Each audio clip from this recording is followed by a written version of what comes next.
My name is Barr Moses. I'm the CEO and co-founder of Monte Carlo. For context, Monte Carlo created and is leading the data observability category. And I'm really honored to be here today with Surekha.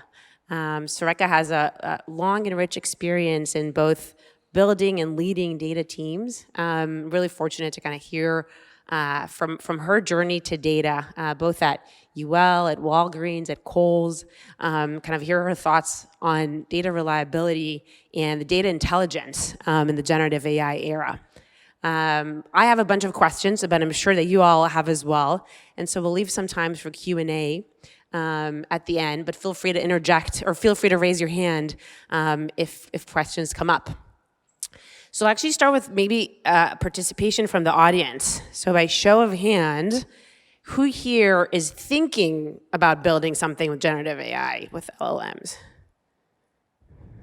Okay, it's like 90%. Who's actually built something, can be in production or not, or is experimenting with it?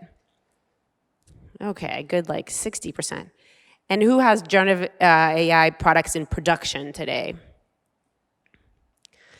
Like less than 10 hands or so. It's interesting. So you're in good company, I think, and I think that's reflective of the industry. So obviously, it's sort of generative AI feels like a sort of historical moment, right? We all get to kind of be a part of this history and for our own organizations, but it also represents or sort of introduces new challenges that we haven't anticipated before.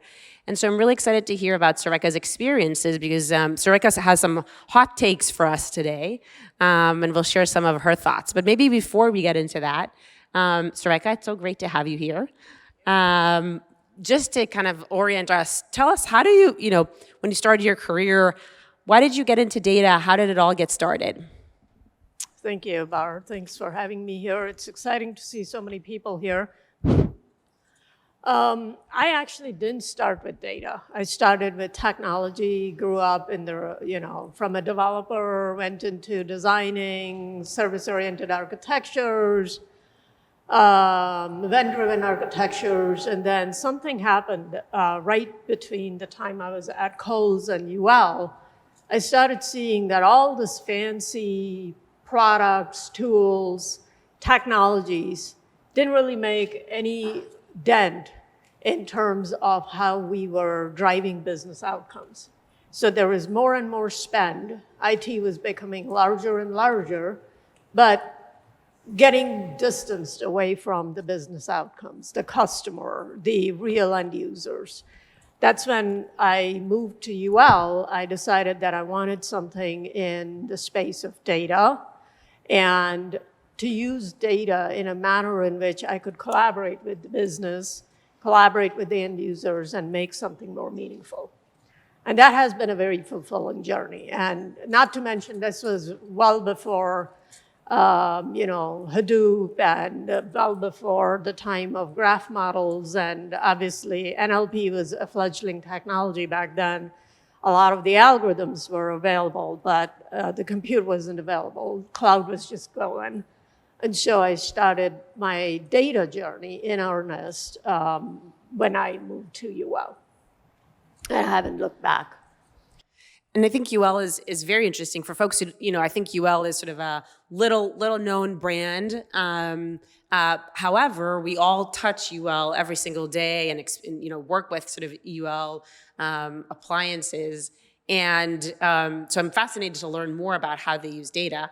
But maybe, going back then, what was sort of the first AI project that you worked on that you remember? Sure. UL is fascinating. At this point, each one of you is no more than 5 inches away from a UL product. UL standards have actually been codified into our building, inspections and building materials inspections. And anybody that celebrates Christmas is obviously touched by a UL product. But I think when I started thinking about AI was when I was talking to a business partner of mine. She had just returned back from a visit to Amazon and Walmart. And she wanted to kind of educate me in terms of a day in the life of a compliance officer at Walmart or Amazon. And she said, Surekha, did you realize that any product that is on the shelf, any product is hit by hundreds of regulations? I'm like, what do you mean? And she said, well, take a toothbrush, right? Something that we all use on a daily basis. You don't think two times about it. But it's hit by CPSC, end-of-life regulations, and everything in between in terms of the disposable sustainability of the plastic, sustainability of the bristles, the labels on the product. She gave me another example, plastic bags that are actually used to dispose materials in, large cities. There's hundreds of regulations on it. And so she said, an average retailer has hundreds of products and SKUs on their shelf, and each of them by default is hit by hundreds of regulations. And since we are in California, I have to mention California Prop 65. I literally can remember talking to an Amazon VP of toy products. He said, they're expecting me to put a building-sized label on a lipstick. And I am not kidding you. There is so many regulations. It is humanly impossible to know when an inspector would walk into your store and essentially fine you for being out of compliance. And so that's when I started thinking about we need to do something in the space of AI, because first of all, it's very error prone. A human has to, by default, keep up with all the technology, has to understand the technology that goes into the creation of the product, materials in the product. They have to understand the usage of the product. How are we marketing the product? Are we marketing it to kids, or are we marketing it to parents who have young children, or anything in between? And then they have to keep track of what the regulations are saying. And by the way, the regulations are not written in English, they're written in legalese, which is a flavor of English, but it is not English. So that's when we started thinking about AI has to be a technology that would help reduce the risk for a lot of these retailers that are trying to take product into market. And there was a shift during that time, because previously it was the manufacturers of products that were getting fined. When Amazon started becoming more and more a multi-billion-dollar company, they realized that they should go after people like Amazon and the Walmarts. That's when the retailers started getting fined. So there was a shift in compliance and regulatory enforcement. At the same time, there were more and more and more and more regulations coming into being. So that's my first AI project, very, very eye-opening. And what was the impact of that, or what did you end up building? So we built a product which was, this was before the GenAI space, but almost same technologies and techniques still apply. NLP, which was basically looking at the text and regulations, text in the product description, product materials. I was trying to figure out what is the number of regulations that would hit the product depending on who it was marketed to.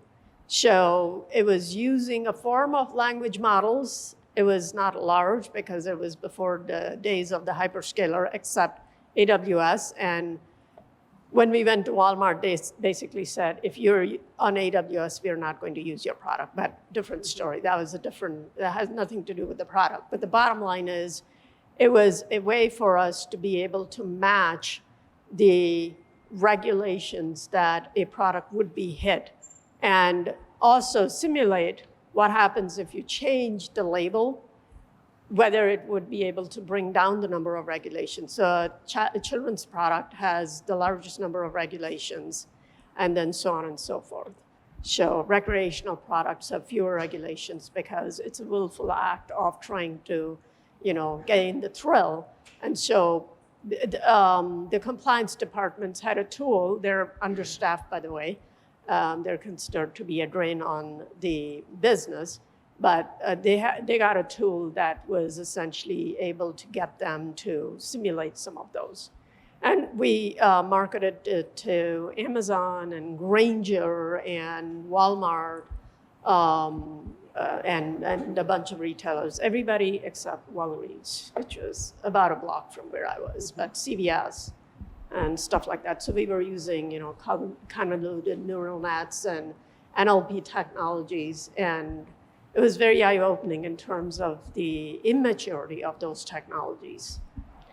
Yeah, so maybe just to expand on that, fast forward to today, there's obviously sort of more of a explosion of opportunities for that kind of impact, but also, maybe potential concerns. Mm-hmm. What are some of the things that you're concerned about, that you're thinking about as you're leading data teams building products? Yeah, so a lot of people focus on, the talent pool. That is important.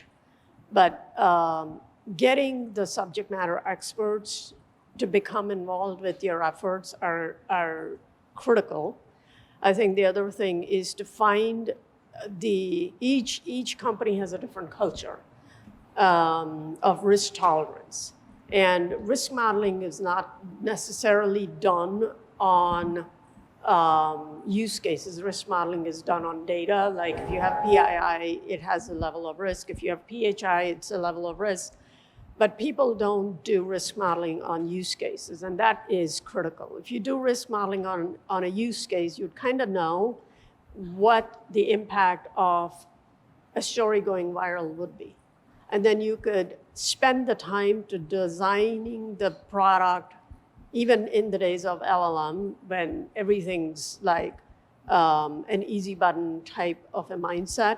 You have the ability to test the product, get the subject matter experts involved, show them through testing cycles, multiple quality assurance cycles, in terms of prompt variations, and how do you engage with the business to create prompts in different languages, using different words, the semantics of certain words in certain geographies. Even just within the US, there is such a variation of how terms are used. And so you have to get them to participate with you on that journey. So I would say that probably is going to be one of my, one of the things that I would be looking for. Obviously, you have to find the right partners in terms of executing the product and being able to make sure that the prompts and the fine-tuning training data sets that you're using are reliable, trustworthy.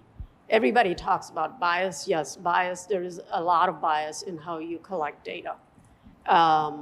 So make sure that you're aware of it. You can't pull the bias away from data sets. You can compensate for it, but you're going to account for what happens in the event something goes right. And then there is other threats, obviously, prompt injection and typical stuff. I think prompt scraping is another worry that people are starting to think about. Just spend the time. Don't just hurry up and release the product, I would say.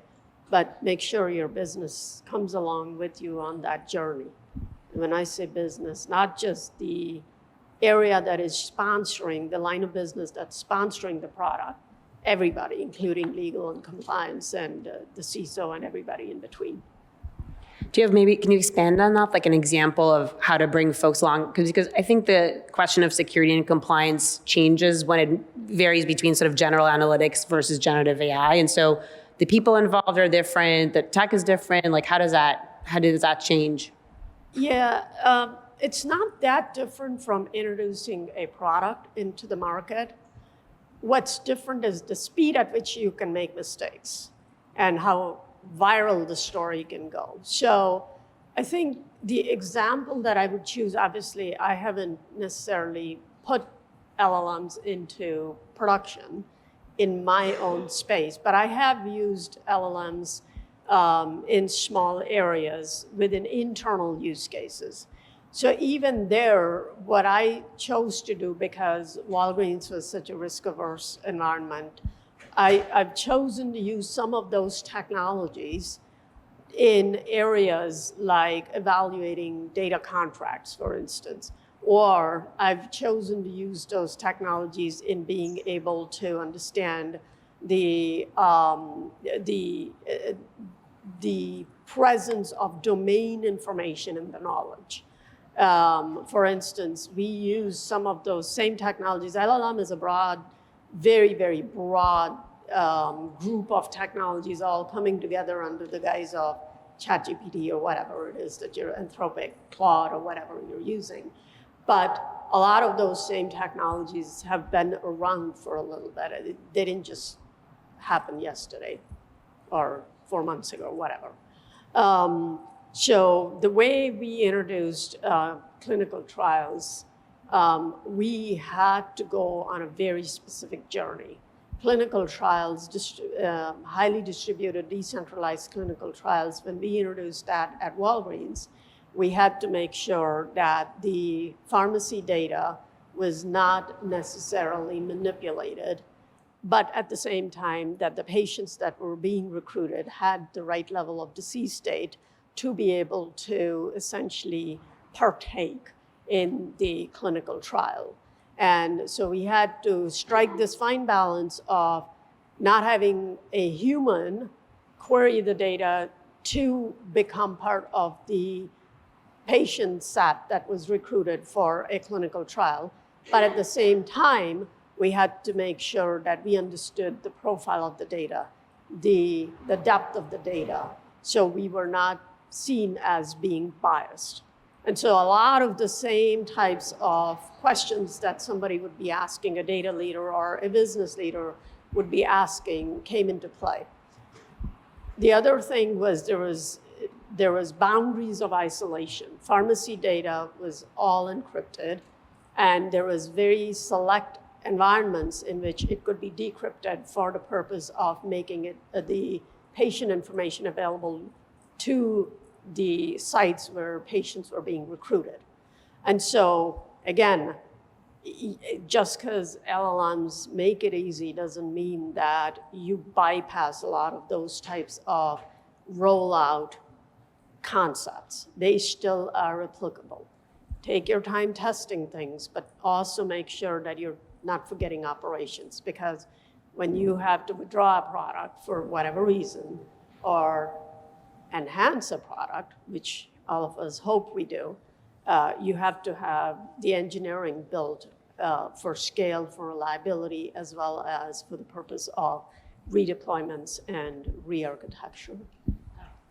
What would you say are the first three things that every AI leader should do to ensure success of the rollout of a generative AI product at scale? I think we touched on a few of those. Bring your business along. Be very cognizant of the risk tolerance of your CISO and your executive suite and your legal counsel and chief privacy officer if you have one. And also, I think, take your time actually working on the data. I mean, this is one of the things people think that you could just throw any data and use any LLM.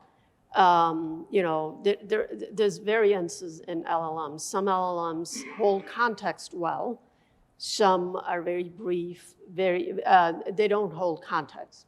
So when we were trying to evaluate an LLM, we found that when you start, and I don't want to put names, but certain LLMs did hold a lot of content in the prompts, and the prompts then became part of the RAG type of a use case that we were using.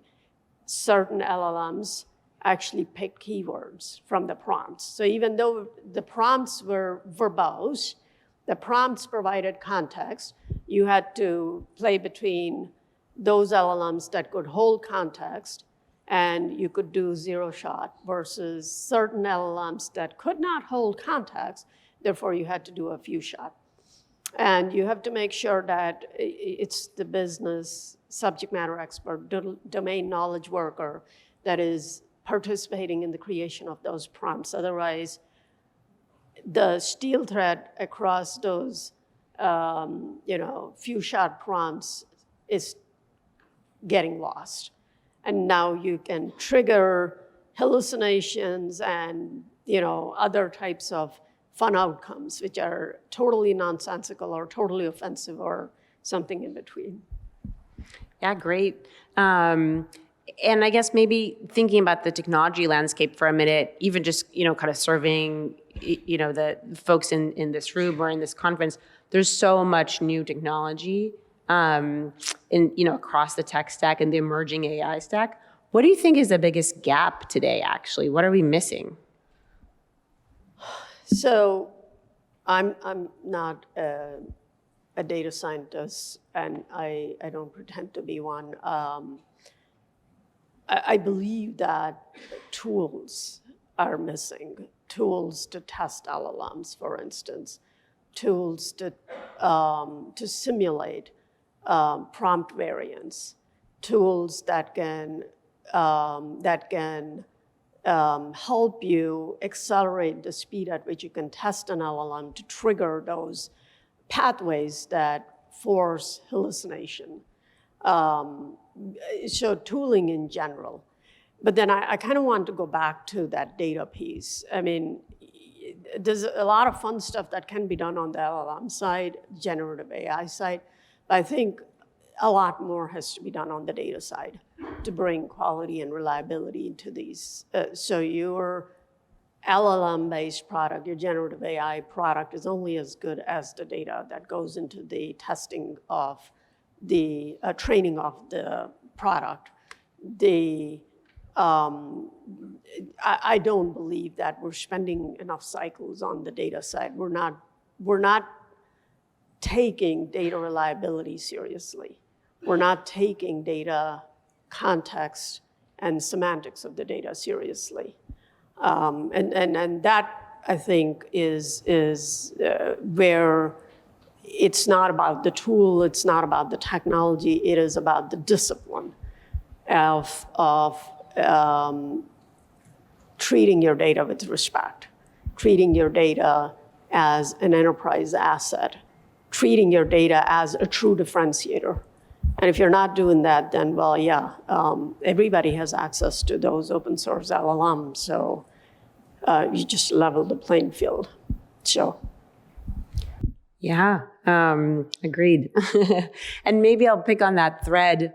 You mentioned data reliability. There's also data quality, data observability. There's lots of various terms that I think people use sort of maybe even interchangeably to describe this problem. And I totally agree with you. What we're finding is that, in sort of this enterprise race to build generative AI, access to models is becoming easier and easier. And so really the moat or sort of the competitive advantage is the first party data or sort of the internal data that you have that you can use to either create a personalized experience or even automate your business processes internally, which is what most folks start with. But really sort of the core is with that, kind of data. And that data can be, internal data. It could be data from third party. It could be, from data sources like LinkedIn or Meta. In all of those instances, that data is, prone to errors. And so, sort of making your life as a data team even harder by, injecting not only, it could be prompts that are wrong or the data itself that's actually inaccurate. So what is your difference on what's the difference between data quality and data observability in particular as it pertains to AI? So I know that there's a lot of terms that are being thrown. Data quality and observability, this is at least what I've noticed. Data quality tends to be more at the attribute level, more about data at rest. I know I'm dating myself by using that terminology here with the audience, but it's about once the data has landed, whether it's in the semantic layer or whether it is in the goal layer,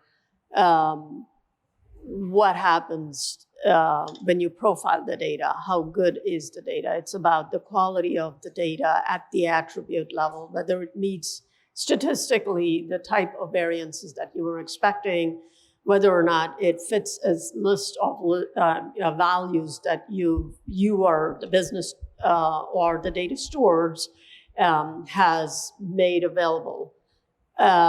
It's also data quality is good when you're applying it at the semantic layer and you're applying it to derived data where it's an attribute which is a final insight. It can tell you whether or not there's data drift, and it picks up patterns and insights that may be valuable to inform the business because then they can start making decisions. I'll give you a case in point, like